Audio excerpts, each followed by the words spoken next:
So hi hello guys, నేనే మీకు ఇటు వచ్చేసాను కబడ్డీ గురించి చెప్పడానికి. తెలుగు టైటన్స్ ఎందుకు ప్లే ఆఫ్స్ క్వాలిఫై అవ్వలేదని చెప్పడానికి.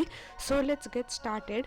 తెలుగు టైటన్స్ అంటే ప్లే ఆఫ్స్ నుంచి ఎలిమినేట్ అయిపోయింది, కానీ లాస్ట్ సీజన్ అంటే దారుణంగా అయితే కాదు. ఫస్ట్ టీం అయితే ఎలిమినేట్ అయిపోయింది ఫస్ట్ టైం లాస్ట్ సీజన్లో. తెలుగు టైటన్స్ స్క్వాడ్ ఒకసారి చూద్దాం. రైడర్స్గా మంజిత్ శర్మ, ప్రకుల్ జవారి, ఓంకార్ పాటిల్, ఆశీష్ నర్వాల్, రోహిత్, చేతన్ సాహు, నితిన్ అయితే ఉన్నారు. ఇంకా డిఫెండర్స్గా అజిత్ పవార్, అంకిత్ జగ్లన్, మిలబ్ జబారి, సుందర్, మొహమ్మద్ మిలక్, క్రిషన్ దుల్, సగర్ నర్వాల్ అయితే ఉన్నారు. ఆల్రౌండర్స్గా పవన్ షెరావత్, శంకర్ గదే, సంజీవ్ ఎస్, అమిత్ కుమార్, విజయ్ మాలిక్ అయితే ఉన్నారు. ఈ సీజన్లో మనకి మోస్ట్ ప్రాబ్లం వచ్చిందంటే డిఫెన్స్. మన డిఫెన్స్ కానీ మంచిగా ఉంటుంటే మనం టాప్ 2లో అన్న క్వాలిఫై అయిపోయే వాళ్ళము. కానీ మన రేటింగ్ అయితే చాలా అద్భుతంగా ఉంది. పవన్ షెరావత్ ఉన్నాడు, ఆయన అయితే 9 మ్యాచెస్ ఆడకపోయినా హైయెస్ట్ స్కోరర్ అయితే అయ్యిండు. ఇంకా మన డిఫెన్స్లో అయితే ప్రాబ్లం ఉంది. చూడండి మీరు, మన ట్యాకిల్ పాయింట్స్లో అంటే మనం లాస్ట్ పొజిషన్లో అయితే ఉన్నాము, 182 ఓన్లీ ట్యాకిల్ పాయింట్స్. కానీ రైడ్ పాయింట్స్లో 458, మనం సెకండ్ పొజిషన్లో ఉన్నాం. సూపర్ ట్యాకిల్స్లో అంటే మనకు ఓన్లీ 10 ఉన్నాయి లాస్ట్ పొజిషన్. సూపర్ రైడ్స్లో అయితే మనకు 12 ఉన్నాయి, మళ్ళీ అది మనం థర్డ్ పొజిషన్లో అయితే ఉన్నాము దబాంగ్ బిల్తో షేర్ చేసుకుంటూ.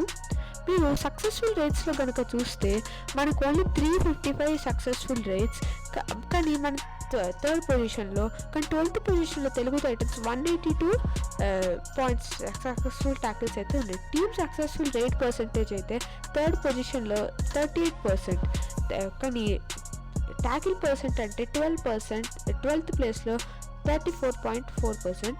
మీరు లాస్ట్ PK7లో అయితే చూస్తే మీరు తెలుగు టైటన్స్ 11th పొజిషన్లో అయితే ఉండి 22 మ్యాచెస్ ఆడితే 6 మ్యాచెస్ గెలిచింది, 13 మ్యాచెస్ ఓడిపోయింది, 3 మ్యాచెస్ అంటే టైగా అయితే అయ్యింది. ఇంకా లాస్ట్ 5 మ్యాచెస్లోని 2 గెలిచి 3 ఓడిపోయింది. టోటల్గా 45 పాయింట్స్ అయితే సంపాదించింది. ఇంకా PK8 కనుక మీరు చూస్తే PK8లో మనం చాలా దారుణంగా అయితే ఆడాము. 22 మ్యాచెస్లోని ఓన్లీ ఒక్క విన్, దాంట్లోనే 17 ఓడిపోయాము. ఇంకా 4 మ్యాచెస్ అయితే టైగా ఉంది. లాస్ట్ 5 మ్యాచ్లో ప్రతి మ్యాచ్ ఓడిపోయాము. స్కోర్ డిఫరెన్స్ అంటే -130 ఉంది. ఇంకా టోటల్గా మనం సంపాదించుకున్న పాయింట్స్ 27. సీజన్ 9లో కనుక చూస్తే మనము 22 మ్యాచెస్ ఆడాము, 2 మ్యాచెస్ గెలిచాము, 20 మ్యాచెస్ ఓడిపోయాము, 0 మ్యాచెస్ టై. ఇంకా మన స్కోర్ డిఫరెన్స్ కనుక చూస్తే -245. ఇంకా టోటల్గా 15 పాయింట్స్ అయితే సంపాదించాము. లాస్ట్ 5 మ్యాచ్లో ప్రతి మ్యాచ్ ఓడిపోయాము. సీజన్ 10లో కనుక చూస్తే మీరు 22 మ్యాచెస్ ఆడితే 2 మ్యాచెస్ మాత్రమే గెలిచాము, 19 మ్యాచెస్ ఓడిపోయాము, 1 మ్యాచ్ టైగా అయితే ముగించాము. ఇక మన స్కోర్ డిఫరెన్స్ అంటే -243 ఉంది. లాస్ట్ 5 మ్యాచెస్లో 1 మ్యాచ్ టై చేసుకుని 4 మ్యాచెస్ అయితే గెలిచాము. టోటల్గా 24 పాయింట్స్ అయితే వచ్చాయి. ఈ సీజన్ నేను కంప్లీట్గా చూశాను.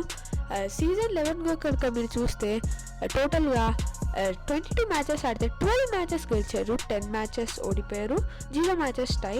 -40 అయితే మన రేట్ ఉంది, స్కోర్ డిఫరెన్స్ ఉంది. లాస్ట్ 5 మ్యాచెస్లోని 2 గెలిచి 3 అయితే ఓడిపోయారు, 66 పాయింట్స్. దీంట్లో అంటే ఈ సీజన్లో చాలా వరకు ట్రై చేశారు. ఒకనొక సిచ్యువేషన్లో అంటే తెలుగు టైటన్స్ ఏ లెవెల్లో ఉండేదంటే సెకండ్ పొజిషన్లో ఉండేవారు పాయింట్స్ టేబుల్లోని. పవన్ షెరావత్ ఇంజురీ తర్వాత ఇదంతా అయింది అని అందరూ అంటూ ఉంటారు, కానీ పవన్ షెరావత్ ఇంజురీ లేకపోయినా మనకి దానివల్ల ఒక అడ్వాంటేజ్ కూడా వచ్చింది. ఏంటంటే విజయ్ మాలిక్, ఆయన అయితే సూపర్గా అయితే ఫామ్లోకి వచ్చేసాడు. ఫస్ట్ రైడర్గా అయితే అయిపోయాడు తెలుగు టైటన్స్. కంటిన్యూస్గా సూపర్ 10 అయితే కొట్టాడు.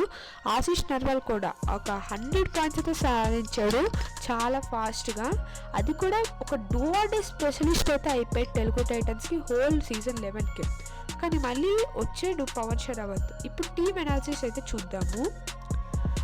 టోటల్గా అక్టోబర్లో అంటే 5 మ్యాచెస్ ఆడాము, దాంట్లో 2 మాత్రమే గెలిచాము. ఇంకా నవంబర్లో కనుక మీరు చూస్తే 10 మ్యాచెస్ ఆడాము, దాంట్లో 7 గెలిచాము.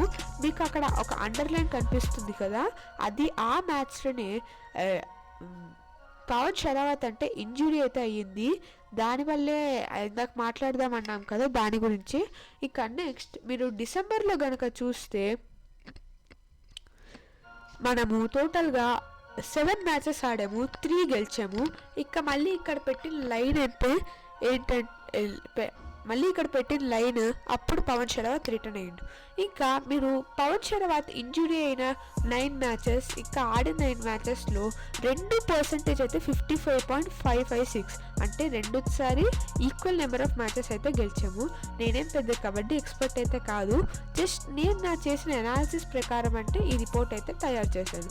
తెలుగు టైటన్స్ ఈ సీజన్లోని చాలా వరకు ట్రై చేసింది. ముందు సీజన్స్తో పోలిస్తే ఇది చాలా బెటర్.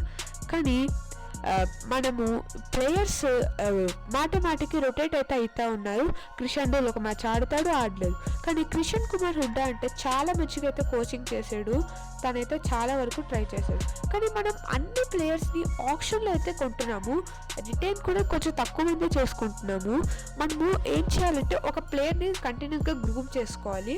ఇంకా కిషన్ కుమార్ని ఇప్పటి నుంచి కోచ్గా ఉంచి పవన్ షరావత్ అంటే అలా ఉంచుకొని ఉన్న మంచి ప్లేయర్స్ని అయితే ఉంచుకోవాలి.